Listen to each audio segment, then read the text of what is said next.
Nama Feni Oktaviana kembali viral di media sosial TikTok beberapa waktu terakhir. Setelah sebelumnya viral karena ketahuan ngamar dengan dosen yang punya istri, kini dirinya kembali dikabarkan main mata dengan suami orang.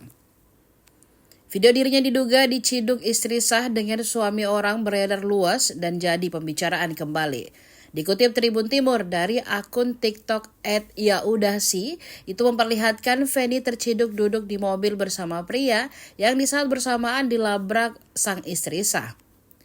Sudah ditonton 7,9 juta kali. Tidak ada perlawanan berarti dari Feni saat ditangkap basah oleh istri sah. Diinformasikan sebelumnya, Feni pernah viral karena ketahuan ngamar dengan sang dosen. Endingnya, ia dan si dosen di DO dari kampus. Kala itu, Feni Oktaviana viral lantaran dirinya kepergok mesum dengan dosennya di rumah sang dosen Suhardiansyah di Bandar Lampung pada Oktober 2023 lalu.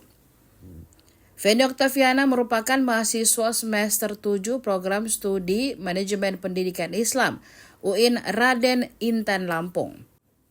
Sementara sang dosen adalah SDH atau SYH alias Suhardiansyah, merupakan dosen pendidikan guru madrasah Fakultas Tarbiyah dan Keguruan UIN Raden Intan Lampung yang berstatus kontrak.